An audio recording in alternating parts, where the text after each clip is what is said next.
Hello everybody! Today I would like to tell you about how to make good flashcards for your language study. In my opinion, the most important thing you can have in your flashcards are two things: complete sentences and audio. One benefit of having audio with your flashcards are that the sentences themselves are easier to remember. You get that native speaker's voice stuck in your head. You can think about it throughout the day. And you have the exact pronunciation. Since you know the exact pronunciation of this sentence, you won't make typical non-native mistakes. You'll always know exactly how each word is pronounced. Sometimes the pronunciation of the word can't be deduced simply from how the word is spelled. In a lot of languages, you can get pretty close by knowing how the word is spelled, but there's always something that you can't guess. And with some languages like English, that difference can be pretty big between how the word is spelled and how it's pronounced. So it's good to learn how the word is pronounced from the very beginning and every time you review that word or sentence.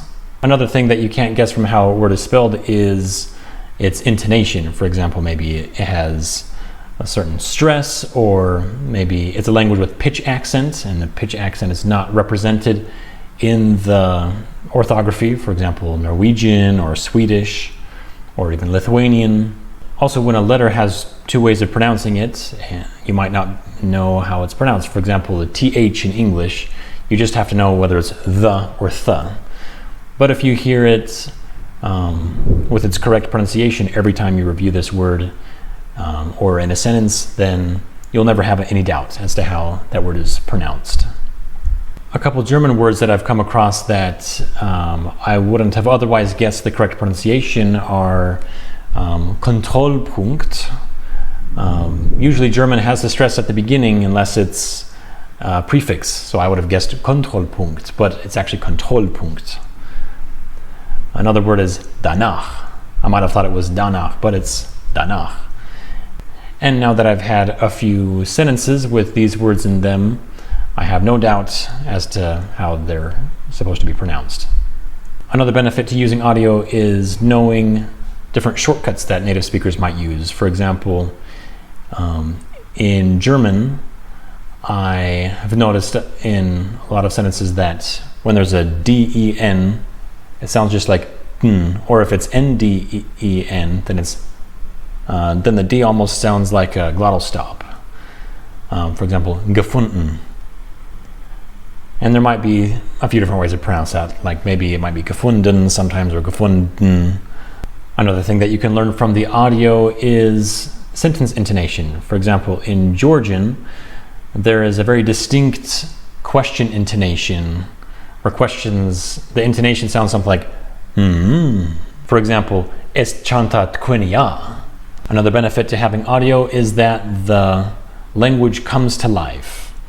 You don't feel like you're learning a dead language or language with no speakers or a made-up language.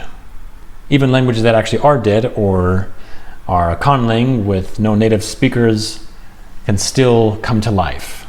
Next, I'd like to talk about the benefit of having complete sentences. The benefit of having complete sentences is that you always know exactly how a word is used. You always know whether it's countable or uncountable, masculine, feminine, or neuter. You always know what part of speech it is. Whereas if you just learn a word out of context, then you might be able to add a note about these kinds of things, but it won't be as automatic as if you had memorized lots of sentences with that word being used correctly.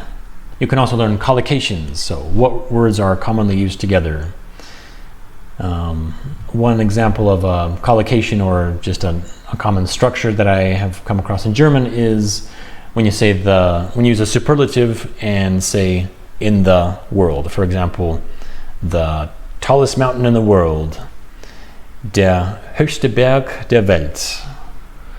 I've seen so many examples of the genitive being used instead of the word in, like we say in English, that now, if I'm speaking German, I would never hesitate to say of the world or of the forest or whatever it may be. You can also learn how cases and other inflections are used if you have complete sentences. For example, in der dunkelsten Ecke des Waldes.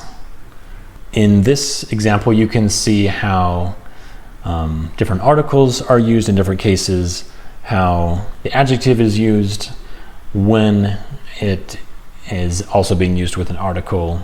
This is another example of using the genitive instead of in with a superlative adjective. So the first step in making these flashcards is to find a video with subtitles or any other kind of text with audio. You can search for videos with subtitles on YouTube by opening the filters in the search and clicking on CC, closed captions. You can also find audiobooks if you have the text of the book. There are lots of those on YouTube too. Another good resource is textbooks with audio. There are plenty of those on the internet. You can buy one. There might even be some for free. One resource that I like to use is 50 Languages. This has a list of 2,000 different phrases with the audio, and it's available in, like it says, 50 languages. Another resource that I'm aware of is a website called Tatoweba. And this is a website that has lots of different sentences, many thousands of sentences translated into multiple languages, and some of them have audio too. I've also seen shared decks that were added to the Anki website that include all the Tatoweba phrases with audio in Japanese or in Tamazight or whatever language. Another source of text with audio that might be useful is religious literature, especially for rare languages. You might be able to find something like that on the website of the Mormon Church in their General Conferences section. Another resource is the Jehovah's Witness website. They have tons of literature in about 2,000 languages, if I remember correctly. And often they have audio to go with the literature. Another resource is Bible.com or Bible.is. Both of these websites have either a partial or complete translation of the Bible, and many of them have audio to go with them. Another source of texts with audio is songs and song lyrics. So you can make flashcards out of songs and cut out the audio and put the audio into your flashcards. And if you find another source of audio on the internet, but you can't download the audio as a WAV file, for example, then you can record the audio with Audacity on your computer. All right, so after you have downloaded your audio to go with your text, your next step is to plan your sentences. You can open a Microsoft Word file and open the audio in Audacity and listen to the first sentence. In this step, you can plan your sentences and determine how long you want each sentence to be.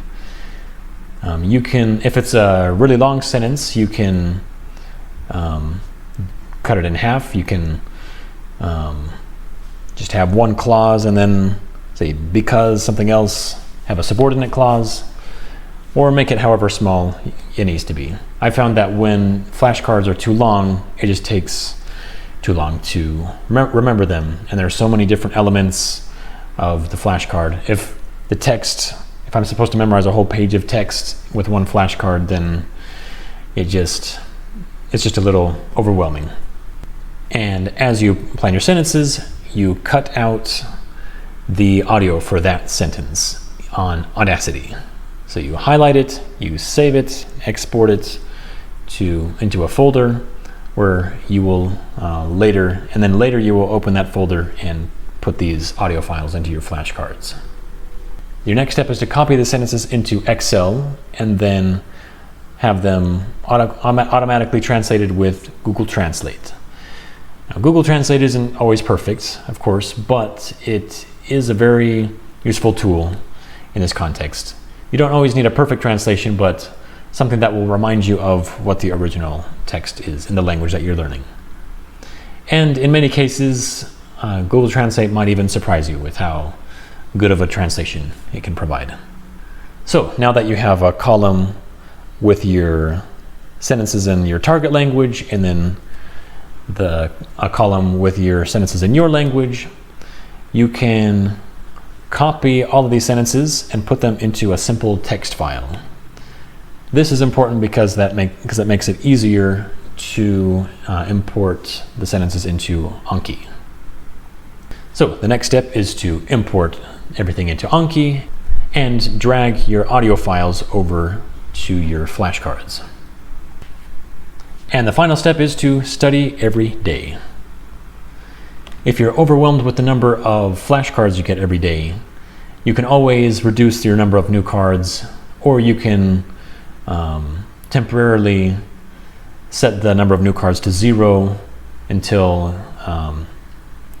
a day comes when you don't have too big of a load. Then you can start adding new cards again. And the importance of doing this every day is that you never forget your flashcards. You remember them for years and years into the future. Earlier this spring, I did this entire process with the Lithuanian phrases from 50languages.com, and I have continued to review these cards every day in Lithuanian, and I still remember pretty much everything. So with previous approaches that did not involve flashcards, it was always a matter of time before I forgot the sentences. So that being said, I'm very pleased with this methodology. I've been doing this all year, and there may be some way that it can be improved, but for now I like this a lot. And it is time consuming, but it's effective. So let me know in the comments what you think about this methodology, this approach, and I'll see you next time. Bye.